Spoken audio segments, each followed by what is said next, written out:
ketika lu beli Innova ya, kita bicara Innova bekas, pasti lu akan di comparison sama tetangga-tetangga lo, saudara-saudara lo. Kenapa lu nggak beli Livina baru, atau kenapa lu nggak beli Expander tahun muda?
Senyores, Johnny my friend, welcome back to Ben Spencer Hoki Channel. Nah, kenapa gue sangat antusias sekali? Karena gue happy banget, John. Gue ngelihat warna ini mobil sama warna Fortuner gue sama, John. Jadi ini warna yang boleh dikatakan underrated karena kebanyakan Toyota Fortuner atau Toyota Kijang Innova yang berwarna mobil warnanya seperti ini, rata-rata mobilnya udah nggak kerawat, John. Jadi boleh dikatakan mungkin itu juga menjadi salah satu faktor mobil warna ini kurang laku ya, Om ya.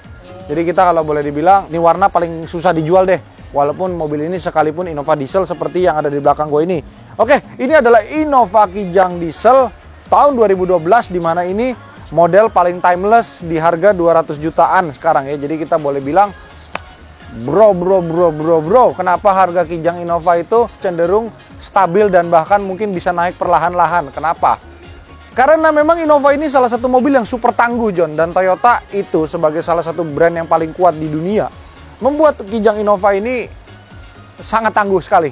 Boleh dikatakan kalau kalian servisnya rutin, mobilnya dirawat dengan baik, yang kilometer 700.000 aja ada, yang boleh dikatakan mungkin Jakarta, bulan Jakarta ya. Jadi kita mungkin bisa bolak-balik tuh PP tuh, John. Naik Kijang Innova, John. Jadi ya boleh dikatakan lu naik Mercy E-Class pun belum tentu bisa sampai ke 700.000. Even though mungkin di Eropa ada yang bisa menjalankan Mercy E-Class sampai 700.000. Oke, ini Kijang Innova punya teman baik gua. Kita sebut aja dia Koko Cabul ya. Jadi ini punya Koko Cabul. Ciri khas mobil ini itu seperti di stiker belakang kecil, 99% daily use, di mana mobil ini digunakan untuk daily beater. Jadi dia biasanya pergi kerja naik sendirian sampai kilometernya 156.000 km. Nah, untuk Innova tahun 2012 156.000 itu kilometer yang sangat wajar. Jadi gini, ini mobil nih susah-susah gampang nih, John. Kalau lu boleh bilang hampir di setiap kali lu keluar rumah lu bisa ketemu Innova. Tapi ketika lu mau nyari Innova bekas, lu mungkin akan susah sekali nyari Innova yang bener-bener sesuai dengan standar kriteria yang kalian mau. Oke? Kita mungkin akan membahas sedikit kira-kira kalau gua punya 200 jutaan, my first car harus seperti apa. Kalau peruntukan kalian untuk daily beater, kalian pengen pakai solar goceng, kalian pengen keluarga kalian duduk nyaman, kalian pengen nyetirnya nyaman, tidak terlalu banyak kemewahan, ya belilah Innova diesel ya kan. Ini rentan harganya di 170 jutaan sampai 250 juta di tahun 2012 sampai 2015. Cuman balik lagi ke selera, gue lebih suka selera grill yang model seperti ini di 2012 sampai 2013. Di mana 2014 sampai 2015 sudah dikenal dengan Irong, Innova Barong. Di mana Innova Barong sendiri ya modifnya agak-agak sulit karena memang grillnya itu terlihatnya agak gimana ya, selera ya. Sampai sini gini ya, cuman kalau gue pribadi sih lebih suka yang model ini. Oke.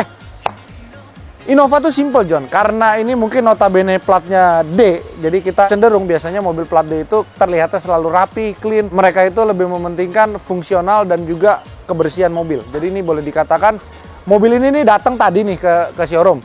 Sebenarnya nggak pengen ngevlog, cuman karena mobilnya mulus, gue lihat pengen ngevlog. Dan kita lihat interior ini, John. Nih, John. Wah, ini kuncinya nih, John. Jadi kalau lu punya mobil warna ini di rumah, detailing dulu yang rapi. Kalau detailing ada pintu yang masih agak belang, lu cat yang rapi, bagusin. Karena memang mobil warna ini, kalau kalian nggak bersihin bener-bener bersih, mobilnya kelihatannya kusam. Apalagi kan Innova ini umurnya udah 10 tahun ya. Kalau misalkan lu 10 tahun pakai mobil, kalau bisa mobilnya tuh terlihatnya clean sehingga lu nggak perlu modifikasi apapun, mobil kalian akan terlihatnya seger. Nah, ini kayak ini ban juga udah diganti baru nih pakai Dunlop SP Sport D80 V4. Jadi gini, Innova yang masuk ke Indonesia itu ada dua versi varian ban. Seperti halnya juga kayak Fortuner yang sekarang ya, ada Dunlop Grand Track, ada Bridgestone Dweller HT. Nah, Innova juga sama, waktu masuk itu dia ada Dunlop yang tipe ini, SP Sport D80 atau Bridgestone Bego alias B390. Tergantung kalian aja, kalau masalah pricing sebenarnya hampir mirip-mirip. Tapi gini John, yang gue suka adalah yang punya mobil ini nih, si Koko Cabul ini nggak membuat mobil ini nih terlihat beda ya Om ya. Kayak misalkan pelek di repaint atau mungkin bannya diganti lagi ya kan. Cuman kita akan bahas mungkin kalau menurut gue kalian pengen dari segi kenyamanan, pakailah ban sesuai dengan bawaan pabrik, pakailah shock bawaan pabrik, pakailah per bawaan pabrik kalau memang kalian ngincer kenyamanan dan menjadi daily beater. Jadi mungkin daily beaternya ntar kita kasih rumus daily beater yang enak dari Euros, Johnny my friend. Tapi kita kelarin dulu John, review mobil ini John. Nih, salah satunya dia bikin stiker ini nih. Ini jujur sih John, kalau misalkan kalian punya Innova tipe G, jujur li memang spionnya agak lebay di bagian krumnya sini. Ya kan, krumnya gede. Kalau kalian punya budget yang lebih, mungkin kalian ganti yang model pipih, ya kan? Kalau kalian punya option cuman pengen stiker, nih stiker kayak gini warna hitam doff. Kalau kalian punya budget sedikit lebih, kalian bisa cat ini sewarna dengan body. Sehingga menurut gua warnanya nggak kelihatan mati, chrome-nya ada di sini doang. Karena tipe G, itu handle-nya belum chrome seperti tipe V. Jadi ini basicnya Innova tipe G 2012. Nah, nih gue senang sih nih. Sampai sini mulus ya kan. Terus di bagian belakang list chrome-nya juga di-delete pakai hitam doff. Jadi dia mainnya simple-simple aja. Logonya juga nggak dimatiin, ini nggak mati, sehingga tidak terlalu mati. Hanya saja ada penambahan kamera mundur karena bawaan dari Innova tipe G itu tidak ada kamera mundur. Sampai tipe V juga nggak ada kamera mundur, tapi mereka bisa pasangin built-in. Nah, cuman khusus untuk mobil ini head unit itu sudah diganti dengan Kenwood. Nanti kita bahas di dalam. Nih stiker yang tadi gua ngomong tuh John. Cakep kan nih, kaca filmnya hitam. Pemilihan kaca film juga penting ketika mobil kita sudah mulus. Tapi kalau misalkan kita pakai kaca film yang berbentuk mirror, selera, kadang-kadang masuk, kadang-kadang enggak. Tapi kalau kalian mau netral, kalian pakai aja 80%.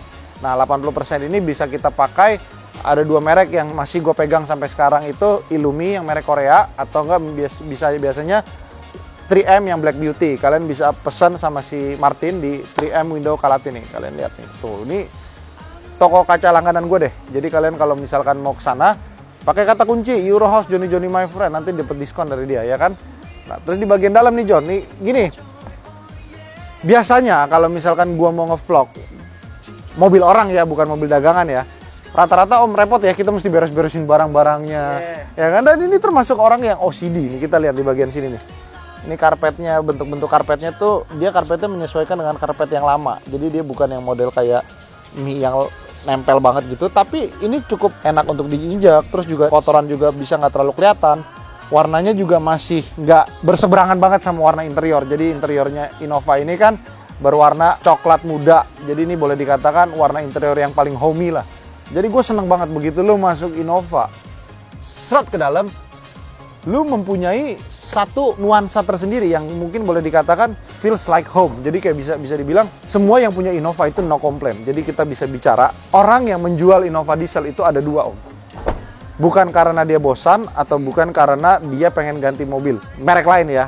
80% kebanyakan orang yang punya Innova itu jual, satu karena butuh duit, yang kedua biasanya dia pengen ganti Innova yang lebih muda dan itu pasti diesel lagi.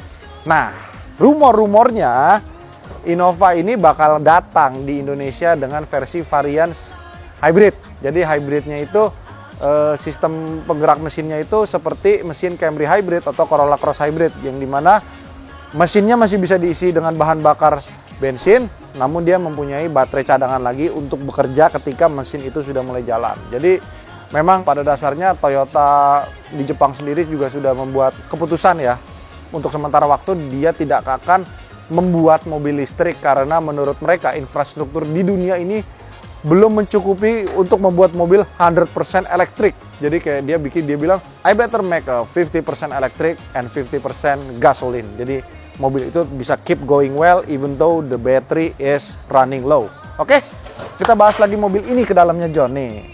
Ini even setirnya udah kayak licin palanya, kayak palanya si siapa yang botak teman kita, Om? Siapa? Aduh, gue lupa namanya. Udah jangan deh. Nah, ini jadi, tapi mobil ini interiornya masih bagus banget, Om. Gawat nih. Nih, sini lihat nih. Tuh. Joknya cuma ada kepes di bagian sini, ya kan? Ini kayaknya kalau 200 juta lebih dikit dilepas kali sama orangnya. Siapa tahu ada yang minat bisa hubungin gue ya. Ntar gue coba rayu-rayu. Terus nih lihat nih, Om. Ini posisi gue nggak ada rubah-rubah sama sekali barang-barang pribadinya si cabul. Cuman ini posisinya nih, lihat nih. Naruh permen aja begini, Om. Terus naruh itol di sini rapi. Ini ada buat colokan charger. Ini ada koin-koin di sini. Ini duitnya dirapin gini. Ini berarti orangnya OCD kan, Om? Suara mesinnya juga masih garing banget, John. Aduh. Terus pemilihan head unit dia juga pinter nih, Om. Dia pakai Kenwood DDX. Ini yang memang special build untuk Toyota. Jadi sehingga framingnya itu nggak lebih nggak kurang nih, Om. Ya. Nah, gue paling nggak demen banget, sorry nih kalau misalkan ada yang nonton itu head unitnya kayak yang offset keluar kan, yang gede. Udah gitu kalau nggak kadang-kadang head unitnya masih yang model kecil gini nih, Om. Ya. Sayang, karena memang Toyota sendiri ini mempunyai head unit yang besar. Kalau bisa kita memakai head unit yang benar-benar presisi. Nah, ini ada dua versi varian head unit yang bisa gue rekomendasikan buat kalian. Kalian beli Kenwood DDX yang khusus Toyota. Mereka ada mulai dari yang versi kalau gua nggak salah 718 atau mungkin sekarang 719 itu 4 jutaan. Nah, kalau kalian mau upgrade sedikit lagi dan menurut gua suaranya masih cukup oke dan sudah bisa Spotify, kita bisa pakai ZL5150BT. Itu gua pakai di Velfire gua di ANH 20 yang versi varian audioless. Jadi ini memang head unitnya pas banget nih buat versi-versi varian Toyota sebelum generasi Ribbon keluar. Kalau udah generasi Ribbon keluar kita harus pakai yang model 8,5 in kalau gua nggak salah ingat ya. Mohon dikoreksi sedikit, gua takut lupa. Terus di bagian remote steer juga nggak ada karena ini tipe varian G. Dia hanya menambahkan turbo timer aja di sini. AC masih kompor. Udahlah gini nih. Ketika lu beli Innova ya, kita bicara Innova bekas. Pasti lo akan di comparison sama tetangga-tetangga lo, saudara-saudara lo. Kenapa lo nggak beli Livina baru? Atau kenapa lo nggak beli Expander tahun muda? Atau mobil-mobil sejenisnya? Then, if I am an Innova user, gue bakal jawab, ya bro, gue nggak butuh teknologi di dalam mobil gue butuh kenyamanan. Oh, gini, kita bukan berarti kita ngejelekin mobil-mobil baru itu tidak nyaman ya. Nyaman, tapi balik lagi John, ketika lo naik Innova, standar nyamannya itu bisa mencapai standar nyaman yang menurut gua kayak yang gue bilang tadi di awal video, homey, ya kan? Jadi kayak lu berasanya tuh naik ini tuh kayaknya berasanya di rumah gitu loh. Itu ya, itu perasaan yang mungkin tidak bisa dibeli di mobil-mobil yang harga barunya itu di bawah 300 juta atau mungkin 300 juta lebih sedikit. Itu yang susah. Makanya ketika kita beli Innova Ribbon, perasaan rumahnya tuh beda lagi. Kayak misalkan ini rumah yang modern klasik. Lu begitu naik Innova Ribbon kayak rumah minimalis, bener gak? Iya. Jadi yang kayak gue bilang, gue balik ke VNT lagi karena jiwa gue masih ada di VNT. Ketika gue naik mobil yang kayak interior rumah minimalis, gue berasa, udah ntar dulu deh. Kayaknya mungkin gue belum saatnya. Padahal gue naik yang baru kan. Enggak ya guys, gue bercanda. Oke, jadi apa sih yang membuat orang pengen beli Innova lagi ya? Innova still Innova, man. Memang Kijang tiada duanya ya. Jadi kayak misalkan, contoh. For example nih, contoh Kijang yang ini Kijang kapsul yang udah pernah gue bahas di vlog. Pada saat ini beli baru 120 juta di tahun 2002 ya. Artinya sudah 20 tahun pakai mobil ini. Ini kalau kita bicara ini rapi, masih rapi ya. Kalau kalian pakainya 20 tahun itu apik. Oke lah, kilometer 200 ribu sampai 300 ribu, tapi kalian rajin servis. Depresiasi mobil ini 40 juta dari harga baru. Yang artinya 40 juta itu sekitar 30%, dan kalau kita kurangin 1,5% doang depresiasi mobil selama 20 tahun kali 20 berarti kan 30%. Bener gak? Iya benar. Nah, ini Kijang yang ini John. Barunya. Tapi memang kalau kita bicara inflasi ya, 10 tahun dari 120 juta. Ini kan LGX, ini tipe G. Ini kalau gua nggak salah ingat 265 juta barunya. Kalau gua nggak salah ingat ya. Mungkin kalian bisa koreksi kalau gue salah di tahun 2012 berapa harga Kijang Innova diesel. Sekarang secondnya kita pakai 10 tahun depresiasinya ini kita bicara barang seger, orang lu cari di 190 juta sampai 200 juta. Yang artinya turun harganya 60 juta. Itu berarti sekitar 25%. Ya kurang lebih berarti depresiasi mobil ini 2,5% setahun, John. Di luar dari biaya pajak, biaya perawatan, dan biaya solar. Wow, lu cari mobil di mana yang depresiasinya kayak begini? Hehehe, nah ada bos. Makanya Innova ini sangat dicintai Indonesia karena orang Indonesia itu satu, paling takut rugi. Barang yang mereka beli itu habis terjual. Makanya Innova rata-rata harganya bagus. Yang kedua, mereka suka yang namanya kenyamanan, keluarganya banyak. Orang Indonesia tuh paling seneng Om. Karena apa Om? Mereka sayang keluarga. Kalau jalan-jalan semuanya diajak kan. Itu kita bicara sebelum Covid ya. Kalau sekarang semuanya memang jalan-jalannya sendiri-sendiri kan. Kayak Om Dimas aja kalau jalan main cewek sendirian ya kan. Ya kan dia udah nggak ngajak ke yang lain lagi. Nah kalau dulu kan zaman sebelum adanya pandemi, lo bayangin lo kalau punya mertua pasti lo ajak. Lo ajak mak bapak lo juga, lo ajak anak-anak lo. Kadang-kadang adek lo juga lo ajak. Semua muat di dalam Innova ini. Even lu mungkin duduk di belakang berempat aja, anak-anak kecil masih muat, dan di tengah berempat lagi masih muat, di depan berdua, kadang-kadang bayi bisa taruh lagi bertiga, berarti 3, 4, 4. Berapa orang Om dalam mobil Om? 11 orang Om. Lu bayangin kalau 11 orang di dalam Innova, dan it's still comfy bro. Jadi ya, Innova tetap ada kelasnya sendiri lah. Jadi orang yang beli Innova tuh rata-rata orang yang memang ngerti, dan ya balik lagi lu nyari Innova yang seger, toleransinya adalah kilometer pasti tinggi, it's okay. Kalian lihat dulu aja kondisi mesinnya, apakah masih bagus. Kalau memang kalian kira-kira ngerasa nggak yakin dengan mata penglihatan kalian ngeliat mobil bekas, ya kalian bisa cari referensi kayak nonton gini kan bisa ketahuan mobil-mobil itu gimana. Terus kita kalau misalkan nggak bisa yakin, ajak yang punya mobil ke dealer resmi untuk ngecek. Kita bayar ratusan ribu, tapi minimal hati kita udah tenang, ada perbaikan apa kan kita bisa spare. So if you have to buy a car, spare the budget for the maintenance and for modification. Oke, kita bicara tentang modifikasi mobil ini. Ini kita bicara modifikasi ini, kita buka ya Euros Custom, plug, shred. Nah, ini memang belakangan ini for the past few months udah jarang banget Innova Grand masuk ke Euros Custom karena udah banyak yang beralih ke Innova Reborn. Karena kemarin ada kebijakan dari pemerintah PPNBM yang membuat harga Innova itu sangat tergiur untuk orang-orang yang pengen upgrade dari Innova Grand ke Innova Reborn. Tapi bukan berarti ini tidak banyak ya. Nih, salah satu yang paling penting untuk dilakukan adalah remap. Karena mobil ini setelah di remap tenaganya akan naik sekitar 30%. Oke? Setelah di remap apa kira-kira Om kalau masih belum cukup? Oke, gampang. 2 item aja yang lu ganti, downpipe sama filter udara replacement. Sejauh ini gua masih stok sprint filter dan KNN. Jadi sprint filter dan KNN ini mempunyai 2 keunggulan yang berbeda-beda. Jadi gini, KNN adalah merek yang memang udah notabene dikenal orang sebagai salah satu merek aftermarket yang bagus. Sprint filter ini bagus karena dia memiliki bahan polyester dan dia tidak memerlukan deterjen atau sejenisnya untuk membersihkan kotorannya. KNN memerlukan deterjen, akan tetapi KNN sendiri mempunyai lapisan yang lebih padat dibandingkan si sprint filter, sehingga KNN itu membutuhkan cairan untuk membersihkan dia punya filter. Jadi ya plus dan minus, tinggal kalian memilih yang mana tergantung pilihan kalian. Jadi kalau lu tanya gue bagus nggak, dua-duanya sama-sama bagus, tetapi ketika kalau punya KNN lu akan lebih repot ya kan. Lu punya sprint filter ya akan lebih mahal satu, yang kedua juga dia lebih, namanya kan kalau lebih tebel ya lebih gampang dibersihin yang sprint filter. Nah yang tebel itu memang lebih nyaring debu gitu. Sorry ya, gue agak sedikit ngeblank dikit nih gara-gara ngeliat Om Dimas rambutnya sekarang warnanya merah. Oke, kita cobain yuk mobilnya. Udah lama dari tadi kita ngebacot terus.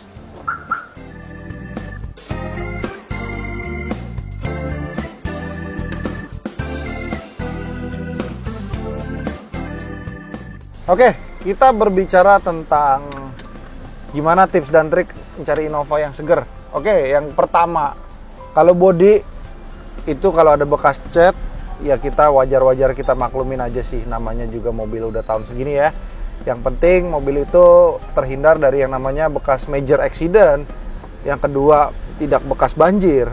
Yang ketiga, tidak bekas turun mesin. Nah, itu sih simple. Nah, terus yang kedua, interior lah. Interior Innova itu paling jarang rusak. Jadi kayak misalkan gini-gini nih Om. Ini tuh bahannya kuat.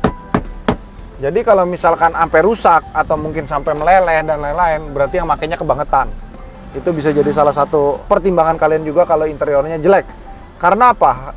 Lu naik mobil, lu nikmatin itu pasti dari segi interior. Kalau misalkan visualnya itu kan cuma bisa lu nikmatin ketika lu baru mau mulai masuk mobil sama baru mau keluar mobil. Jadi tinggal tergantung kalian aja. Eksterior mungkin bisa jadi toleransi. Nah, kalau gua sih, kalau gua beli mobil, gua punya kadar toleransi itu sekitar 20%. Jadi sehingga kalau gue nyari mobil tuh nggak usah yang terlalu perfect banget, tapi minimal 80% itu sudah di tangan. Jadi itulah salah satunya. Terus yang ketiga, kalau mesin, ya kalau mesin sebenarnya gini sih, kalau kalian itu nggak ngerti-ngerti banget, lebih baik kalian bawa teman yang ngerti, atau nggak minimal kalian bawa ke bengkel resmi. Itu, sebentar ya. Jadi kesimpulannya, kalau kalian mau beli Innova, yang pertimbangan yang perlu kalian toleransi itu adalah kilometer. Karena kalau misalkan kita bisa dapat kilometer di bawah 100.000, dan itu mobil service record, berarti kalian termasuk hoki. Tapi kalau kalian berbicara tentang kilometer tinggi, nah itu berarti kalian harus lihat kondisi fisik dan aktual mobil itu. Kalau memang ternyata masih bisa ditoleransi, ya beli aja gitu loh ya kan. Kayak kadang-kadang lo beli yang kilometer 230.000, tapi mobilnya seger banget John, lebih seger dari ini. Ya, kalian beli, berarti memang itu mobil didefinisikan ya segar. Tapi mungkin kalian harus ada konsekuensinya nih Om. Jadi gini, ketika lo beli mobil kilometer tinggi, lo harus ada spare sekitar 10% untuk membeli barang-barang wear and tear, seperti misalkan timing belt, fan belt, ban, shock breaker, ya kan, kaki-kaki, terot, long terot. Jadi minimal mobil itu setelah kalian beli, kalian bisa refresh lagi yang harus di refresh, oli gardan semuanya, oli mesin, oli matic, semuanya bisa kita beli. Terus yang kedua, kenapa Innova itu lebih disegenin matic? Walaupun itu di daerah banyak orang-orang tuh sekarang udah mulai berpikir bahwa pakai matic lebih enak. Karena maticnya Innova 2KD itu badak. Lo mau bikin ngebut, tinggal pasang Go Trans dan matic sampai rusak, itu Innova berarti yang punya kebangetan. Jarang ganti oli, pakainya terlalu kasar. Kalau menurut gue gini nih, ini kita dari L ganti kedua, enak Om maticnya Om. Ini matic paling enak menurut gua. Jadi kalau sampai rusak kebangetan. Jadi lo kalau misalkan ada yang berpikir pengen beli manual karena maticnya takut rusak, lebih baik kalian berpikir 2 kali. Karena apa? Kenyamanan mobil matic itu lebih enak banget, ya nggak? Nggak tahu ya. Tapi kalau Om Dimas lebih demen manual ya? Enggak kok. Apa manual bisa, matic bisa. Cuman kebetulan mobilnya manual aja, mau nggak mau dinikmatin. Iya. Ya, jadi kalau mobil kalian udah manual ya udah dinikmatin. Tapi kalau kalian bisa memilih dan ada budget, lebih baik beli mobil matic, karena mobil matic ini sangat enak banget. Lu mau pakai keluar kota, lu mau pakai di dalam kota. Kita tidak berbicara mobil ini lemot karena udah di remap. Oke, jadi my friend, terima kasih semua yang sudah menonton dan jangan lupa di subscribe karena subscribe itu gratis. Bye bye.